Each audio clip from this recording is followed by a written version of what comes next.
Hvad så alle sammen? Velkommen til denne video. I dag så skal I se en guide til hvordan man spiller jungle, for jeg vil gerne spille jungle. Det er tirsdagens video i dag.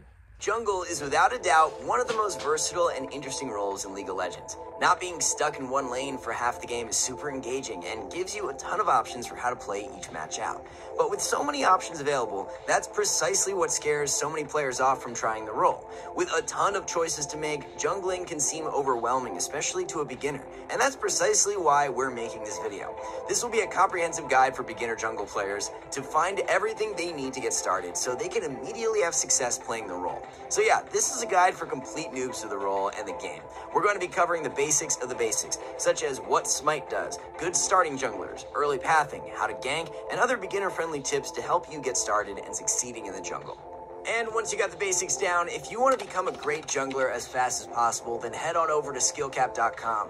Our service is completely risk-free, as you're kept safe with rank-up insurance. If you don't significantly improve while actively using SkillCap, then you get your money back, no questions asked. You can learn more at the end of this guide, or check us out with the link in the description. Alright, now let's get started. Before you're able to enter the jungle though, you've got to pick a champion first. Now, the best advice anyone can ever give you is to play what you enjoy. The more fun you're having, the more you'll want to play, and the faster you'll improve.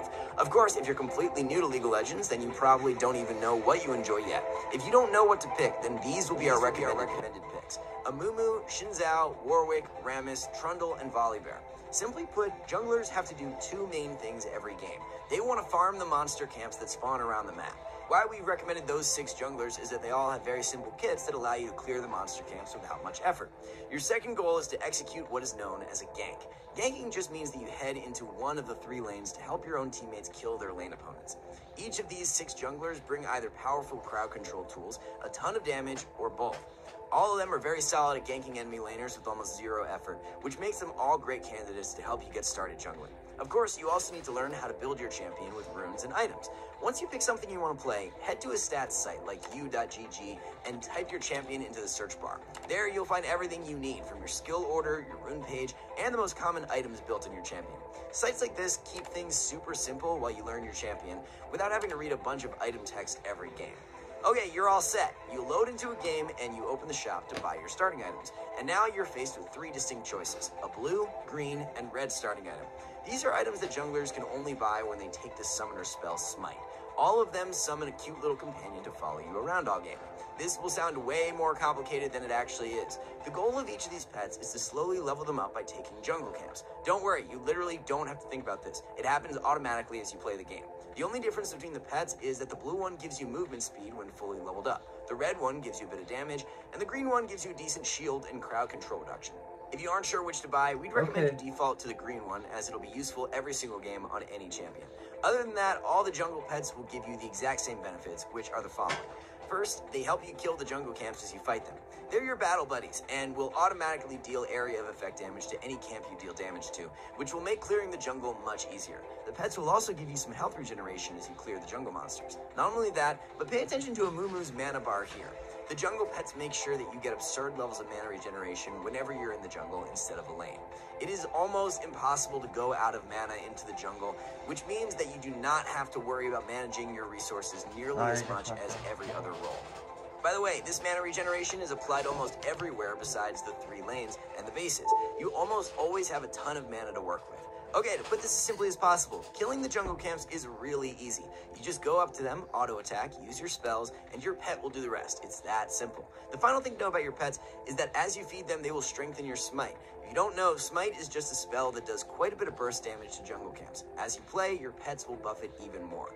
So after you've killed around 20 monster camps, you'll reach the first tier. Your Smite will now deal 900 damage to monsters. Not only that, but you can now use it on enemy champions for a little damage and to slow. This is just to make sure that you're not at a major disadvantage compared to everyone else who doesn't have to take Smite. And after you fed your pet 40 treats from camps, it'll evolve to its final form. Now your Smite does 1200 damage to monsters, and you get the benefit of your specific pet, which we talked about earlier. Cool, so you know how to get set up and how to kill the jungle camps. But where do you even begin, and in what order do you kill the camps? For complete beginners, if you really want to keep things as simple as possible, then we'd recommend enabling this setting in your menu. The recommended jungle pathing is what makes jungle one of the easiest roles to pick up now, even if you've got zero clue what's going on. It uses data from everyone who plays your same champion to tell you where other players are starting every game. Then it tells you where to go from there, so you clear the camps in order one by one. While a decent tool for your first 1 or 2 games, we do recommend learning at least the 2 basic routes we're about to cover. Jungle is about adapting to the specific circumstances you're in, and doing a preset route every single game isn't very useful. The 2 routes you should definitely pick up are really simple ones. You can either do a 3-camp level 3 rush or a full clear to hit level 4. Starting with the 3-camp route, this is a clear that you would do when you're playing a champion that wants to be very aggressive and gank lanes as early as possible.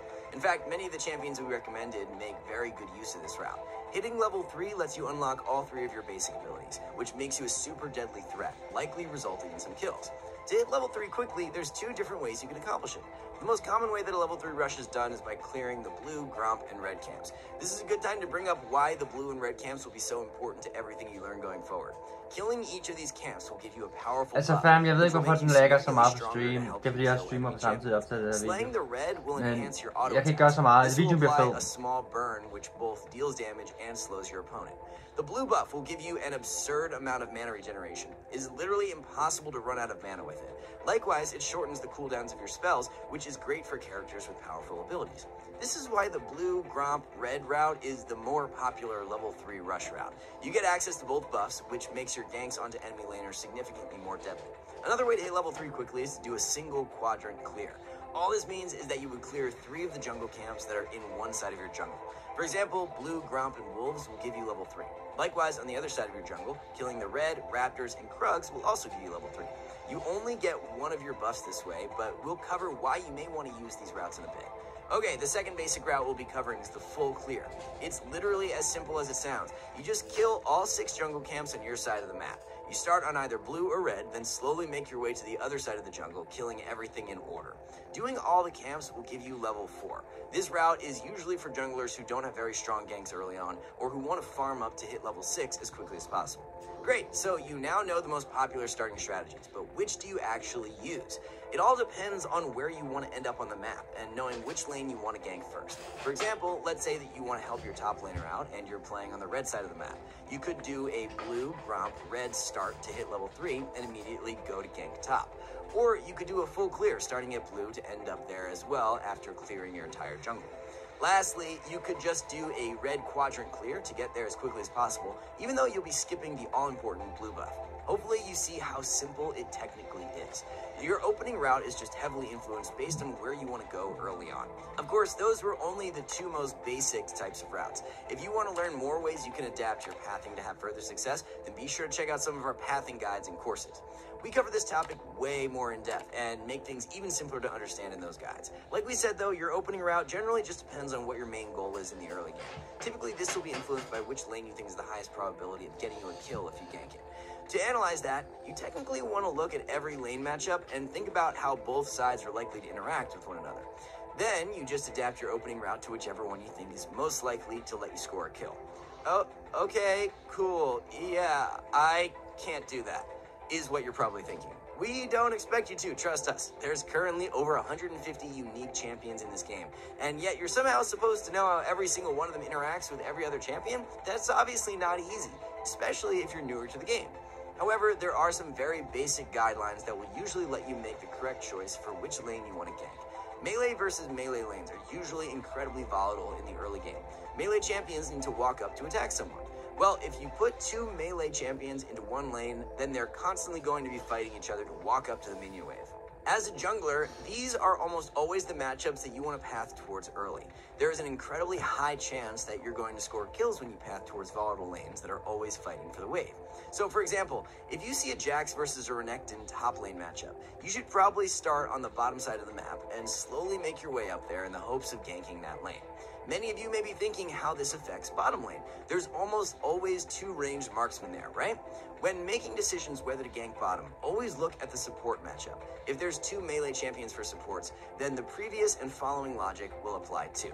The other type of matchup you usually want to be on the lookout for is ranged versus melee lanes. As we discussed, melee champions have to walk up to the wave to last hit minions. Ranged champions don't.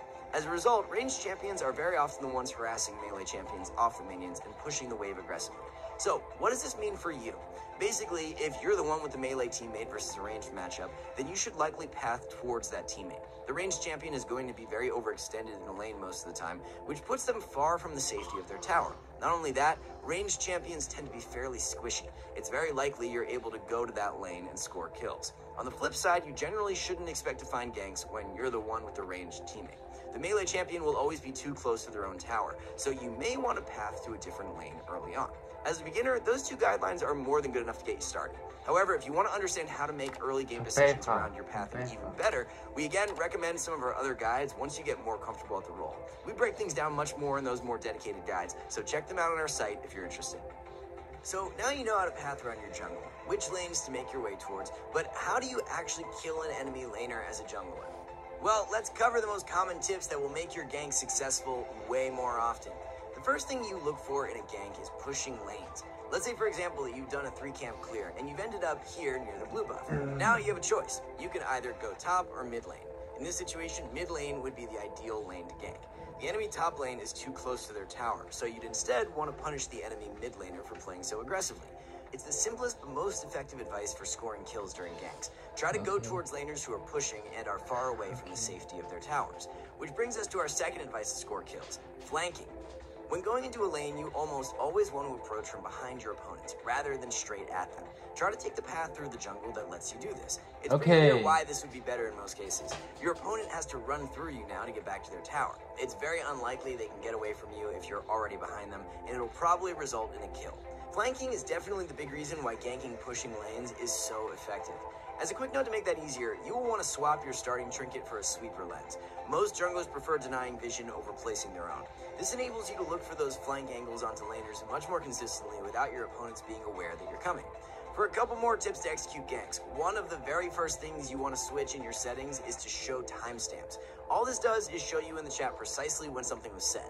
This doesn't directly help you with ganks, but it can give you critical information about the summoner spell flash. This is one of the best defensive cooldowns in the game that many players use to get away from ganks. After a gank, if you manage to blow the enemy's flash, you can press tab and click on it. This will ping it in the chat. It has a 5-minute cooldown. This means that you could track it, so you know exactly how long you have to punish that vulnerable enemy laner. Our final tip for ganking will be something not to do. Many junglers often get really kill hungry and want to gank lanes all the time. However, during the very early stages of the game, a big part of the laning phase is playing around minions. There will be many times where you'll want to gank somewhere, but the enemy laner has a massive wave. We highly suggest being cautious of ganking players defended by a ton of minions, because it's likely you could lose even when you're at a 2v1 advantage. Anyway, those are the most fundamental concepts for executing ganks. Like everything else we covered, remember that we've got tons of guides and courses breaking down how to gank even more efficiently. If you want to score kills more consistently, then check those out afterwards. By now, you should hopefully have a fairly clear understanding of what your goals are during the early game. But what about when you're like level 7 or so? Your opening route is long over and camps are spawning all over the place. How do you know what you should do? There's actually a very simple way of knowing exactly what you should be doing at all times during this stage of the game. First, you need to make sure that you've got the show neutral camp setting enabled in your interface if you don't already have it. This will show you which jungle camps you have available in your jungle, but also which are spawning soon. A gray icon means that the camp will spawn in under 1 minute, and a yellow icon means that the camp is spawning within 10 seconds. So what you're going to do is very simple. At this stage of the game, you'll now be pathing towards lanes where jungle camps are already up or spawning soon. The reason for this is that it gives you options. Not all ganks are going to work out every single time. So if a gank doesn't work, you really want to have a fallback option to keep pacing gold and experience with the rest of the players in the game. For example, you try to gank top, and it sadly doesn't work. However, your Krugs and red buff are up. Although you don't get a kill, you'll still be earning some gold and experience for being on the top side of the map. One more example. Let's say you've got blue and Gromp up in your jungle, but you've only got Krugs up on the other side of the jungle. Should you prioritize ganking top and mid, or mid lane and bot lane? Top and mid would be correct. You've got more camps up here, and one of them is blue buff, which you definitely want to pick up ASAP. Your decision making for pathing at this stage of the game is almost always just based around spawning jungle camps, so that's really all you have to keep track of as a beginner. Obviously, this isn't a 100% rule that is set in stone every single time. It's just general advice that will often give you decent results. Again, if you want to learn when to break this rule, check out our jungle decision-making content for more guidelines on where to path and who to gank for. Moving on, we'll be covering a couple of objectives. We'll be leaving the late game ones like Baron and Elder Dragon for our other guides, since those are team-based objectives that you have much less control over. Instead, we'll focus on the Dragons and Rift Herald. We'll talk about what they do and when you should look to take them. Starting with Dragons, this is an epic monster that spawns at 5 minutes and every 5 minutes after it's been slain. It also gives you unique buffs based on the type of dragon that you slay. Here's a simple chart to know which dragons give each buff. We will say that while the stats each dragon gives are nice, none of them is individually game-winning or losing.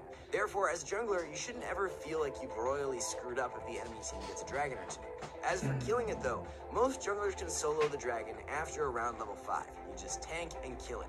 There's not many mechanics to play around when fighting it. Moving on to the Rift Herald, this big crab spawns on the top side of the river at 8 minutes and 6 minutes after you've slain it.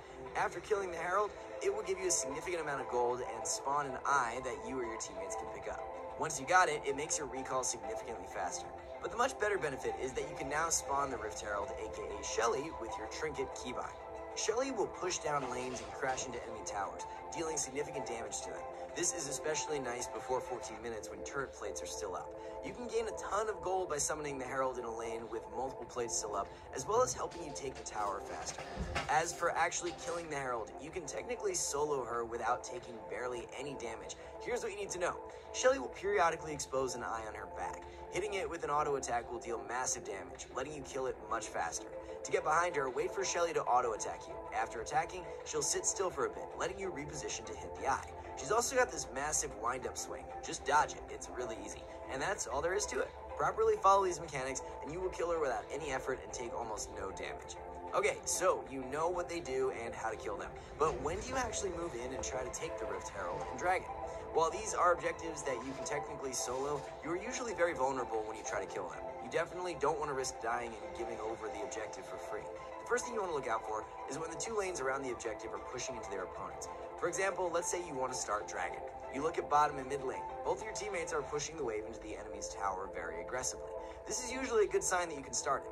The enemy laners are likely to be stuck under their towers clearing waves. Not only that, but your teammates now have priority. Priority just means that they're free to leave their lane because they've already pushed in the wave. If you ping, they're much more likely to help you at the objective, since they don't really need to be in lane at the moment. You should also look out for whether the enemy jungler is on the other side of the map, allowing you to start the objective for free. Let's say your bot lane gets ganked by an Elise, for example. This means that she literally cannot be in the top side of the map for a while, which should allow you to take the Herald for free in most cases. The big reason why is that junglers can secure an objective nearly 100% of the time versus anyone that isn't the enemy jungler. That's because the huge burst that you can do with Smite. As an example, take a look at every time Trundle uses his Q on Dragon here. It does 388 damage. While taking an objective, try to keep track of your highest instant burst ability and do some mental math to see how much damage you can do with Smite. So a 600 Smite plus 388 Q means that Trundle can deal nearly 1,000 damage instantly to the dragon. So just wait for it to fall below that threshold and the objective should be secured easily. With all that covered, let's round this guide out with a couple more beginner tips that you should know about. The first one is based around these extra camps that spawn in the river, called the Scuttle Crab. This is a camp that doesn't fight back, but still gives you a fair chunk of gold and experience when you kill it. It also leaves a little shrine, which gives vision and movement speed in the area for your team. You definitely want to take these over your opponents whenever possible. However, there is something you should know about how they spawn and work. At 3 minutes and 30 seconds, there will be a Scuttle Crab spawn in both sides of the river. After killing both of them, the Scuttle will from then on only spawn on one side of the river randomly. Anyway, what we want to recommend is that you don't overforce trying to fight over one of the initial two crabs. Riot heavily nerfed the experience it provides early on, so that games aren't decided too early over Scuttle Crab fights. So don't feel pressured to contest the first ones every single game. But they definitely start to have significantly more value later on, so make sure you try to get the ones that spawn afterwards. Our final tip is based around invading. You can definitely enter the enemy jungle from time to time as you play the game. This is one of the hardest skills to master as a jungler, so we do have plenty of guides that go much deeper into this topic. However, to get you started, here's some basic guidelines you want to follow so that you know exactly when you should go into the enemy jungle to steal some camps. For starters, you should look to invade when you're stronger than your opponent, or you have strong teammates in the area to help you win a fight. It goes without saying that the best way of winning League of Legends is just be stronger than your opponents. So if you've already got an item or level lead over the enemy, then be sure to try and abuse that by heading into their jungle and pushing them off their own camps. This will spiral you further ahead, letting you potentially win the game with an insurmountable lead. Another super major concept that you need to learn as a jungler is known as cross-mapping. All this means is that when an enemy makes a play on one side of the map, that you can make a play on the other, because you'll likely have a numbers advantage. For example, let's say you watch the enemy jungler gank your top lane. This means they literally can't be on the bottom side of the map. Therefore, you should cross-map either the dragon, or look to make your own gank happen in bottom. Or, as we've been discussing, you can invade the bottom side of their jungle and take any camps that they may have left in the area. That being said, cross-mapping is a very nuanced topic, and we just covered the most basic forms of it. We have so many videos based around cross-mapping, so if you really want to delve deeper into that topic, check those out too. Alright, and that's everything you need to know to get started in the jungle. For everything else, there's skillcap.com. It's the fastest way to climb and get the rank you've always wanted. Take our course on meta jungle routes. It begins with a cheat sheet showing the recommended jungle route for every skill if you're looking for something, if you don't rank you've always wanted. Alright. Okay, det var det for den her video. Det jeg kommer til, ikke? Efter den her video, ikke? Det er at se den her video bagefter. Fordi så kan jeg egentlig følge, så forstår jeg det bedre. Jeg skal se den et par gange, så nu har jeg den selv. Shout out til OU for linket. Tror nok det var. Nej, shout out til Jake for linket, og OU for anbefalingen at se den her guide. Like og subscribe, fam. Ses på torsdag. De der 4 bob.